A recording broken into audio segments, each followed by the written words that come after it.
আব্দুল আওয়াল ঠাকুর, আপনি তো বিস্তর পড়ালেখা করেছেন, ধর্ম নিয়ে আপনার অনেক জ্ঞান আছে, একটু আপনি আমাকে বলবেন যে এই যে আমরা দেখছি যে ছাত্র শিবিরের একটু যেন মধ্য দিকে চলে যাবার, ঝুঁকে যাবার একটা ঝোঁক এই জেনারেশনের ছাত্র শিবির, কিন্তু তাদের প্যারেন্ট অর্গানাইজেশন তারা তো আপনার ইসলামের শরিয়া আইন কায়েম করার কথা বলছে এবং তারা জোট করছে ঠিকই, যে প্রসঙ্গটি একটু আগে নিয়ে এসেছিলাম আমরা, চরমনের পীরের সাথে ইসলাম ঐক্যজোট খেলাফতের সাথে করছেন এবং যারা আসলে মানে কি বলবো যে ভেস্তে যাবার জন্য রাজনীতি করেন। তো সেই জায়গা থেকে আপনি কি মনে করেন যে মানে এটা কতটুকু কন্ট্রাডিক্টরি এবং জামাতে ইসলাম কি এটা পারবে কিনা আসলে এই কন্ট্রাডিকশনকে ফেস করতে? একটা জিনিস কি, এই সমস্ত ক্ষেত্রে অনুমান ভিত্তিক কথা না বলা উচিত। একটা কথা আমরা বলে নিই যে আপনার গত 15 বছরে ফ্যাসিস্টের বিরোধিতা করার কারণে কোনো পীর কিন্তু কারাগারে যায় নাই। বাংলাদেশের কোনো পীর, যত পীরের খানকা আছে, কোনো খানকায় কোনো সমস্যা হয় নাই। সব পীর যার যার জায়গায় বহাল ছিলেন। হঠাৎ করে সরকারের সাথে ঐক্য করে ঘুষি খেয়ে চরমনের পীরের মনে হলো বিরোধিতায় যাওয়া দরকার। এটা কিন্তু সরকারের বিরোধিতার জন্য নয়। আওয়ামী লীগ, জাতীয় পার্টি, আরও যারা সরকারের সাথে মিত্র ছিলেন, উনিও তাদের মিত্র ছিলেন। এখন আওয়ামী লীগ সরকার পড়ে যাওয়ার পরে যখন নতুন বাস্তবতা আসছে, তখন উনি বলছেন বা ওনরা বলছেন যে আমরা ইসলামী ব্যবস্থা কায়েম করতে চাই। আমার থেকে বলার আগে এবি পার্টির যিনি প্রেসিডেন্ট, তিনি একটি কথা বলেছিলেন সম্মেলন থেকে ফিরে এসে, যে এই সাংবিধানিক পদ্ধতি, যে পদ্ধতির কথা বলেছে, এটা তো ইসলামের সাথে কোনো মিল নাই। তাহলে এখানে পিআর পদ্ধতি কি, সংসদীয় পদ্ধতি কি, এটা ইসলামিক কোনো পদ্ধতি না। তাহলে এই পদ্ধতিতে ইসলাম কায়েম করতে হবে কীভাবে? এই প্রশ্নটা কিন্তু এখানে রয়েছে। আপনি যে কথা বলেছেন ছাত্র শিবির, ছাত্র শিবির কি আলাদা অস্তিত্বের মধ্যে বড় হওয়ার কোনো সুযোগ আছে? আজকে যখন কথা হচ্ছে চাঁদাবাজি নিয়ে, বলেছে দেশে অনেকে চাঁদাবাজি করেন, পাল্টা কথাও তো এটা হয় যে আপনি বাইরে থেকে তো চাঁদা পাচ্ছেন। তাহলে সেটা সেই আলোচনা কোন দিকে? ছাত্র শিবিরকে আমরা, ছাত্র শিবির কাদের? ছাত্র শিবির হচ্ছে তরুণ। ইনি বলছিলেন একটা কথা, খুব গুরুত্বপূর্ণ আলোচনার মধ্যে ঢুকেছিলেন, যে এরা হচ্ছে তরুণ রক্ত। বাজারের যে দামি চকলেট, তার প্রতি কিন্তু যে ছেলেটা দাঁড়িয়ে আছে তারও চোখ যায়, কিনতে পারে না, কিন্তু সে কিন্তু চকলেটটা খেতে চায়।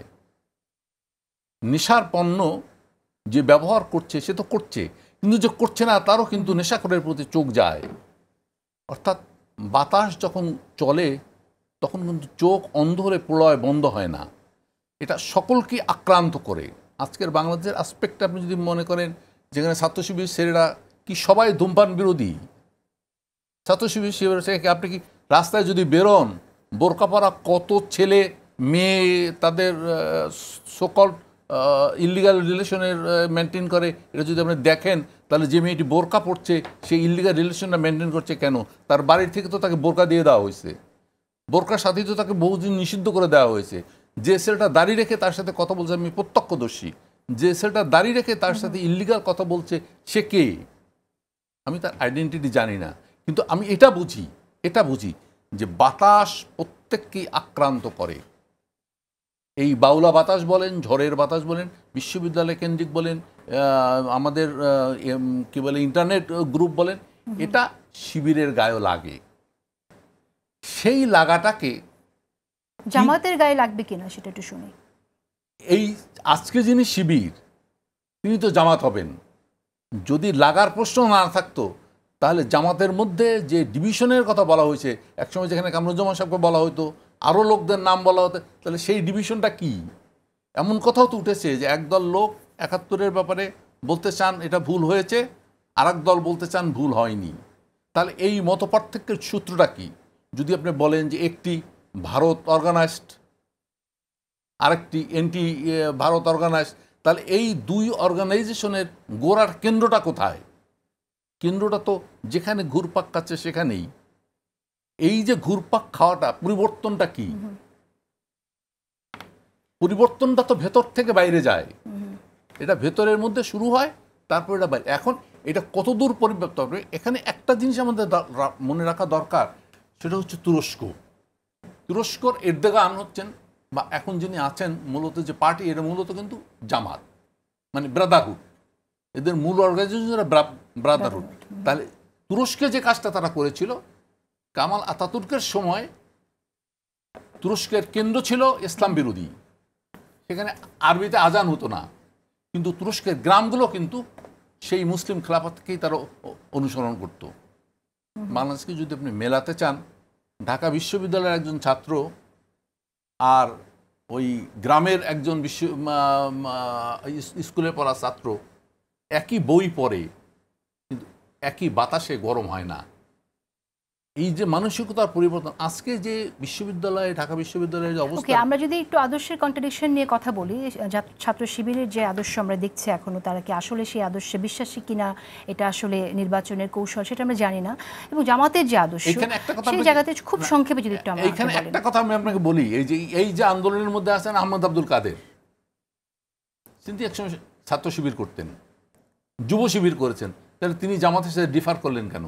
তিনি জামাতের বাইরে একসময় তো যে বিবৃতি দিতেন আহমদ আব্দুল কাদের, তাতে জামাতের 14 গোষ্ঠী উনি পরিষ্কার করে দিতেন। এর অনেকে আছেন, আমি সকলের নাম বললাম না, শুধু উনি আন্দোলনে আছেন বলার নাম বললাম। তাহলে এটা কি? এটা তো তাদের মত পার্থক্যগত পরিবর্তন, এটা তো কেউ ইসলাম বিরোধী কথা বলছে না। তাহলে পার্থক্যটা কোথায়? পার্থক্যটা হচ্ছে ওই জায়গাটাতে যেখানে তাদের নিজেদের মধ্যে বাতাস খেলছে, অর্থাৎ বাইরের বাতাস কতটা তারা গ্রহণ করবে অথবা কতটা তারা ছাড়বে, এটা আসলে ডিসিশন না, এটা কোরআনিক সিদ্ধান্তের ব্যাপার না। আপনি কোনো কোরআনিক সিদ্ধান্তেই পার্লামেন্টে আসতে পারবেন না, কারণ পার্লামেন্টে একজন, কথাটা খারাপ লাগলেও বলি, একজন চোর, একজন বাটপার, একজন পতিতা, একজন স্মাগলার এবং একজন ইমাম, প্রত্যেকেরই ভোট সংখ্যা এক। জামাতকে জিততে হলে পতিতা থেকে মসজিদের ইমাম প্রত্যেকের ভোট নিতে হবে, এটাকে হালাল হবে?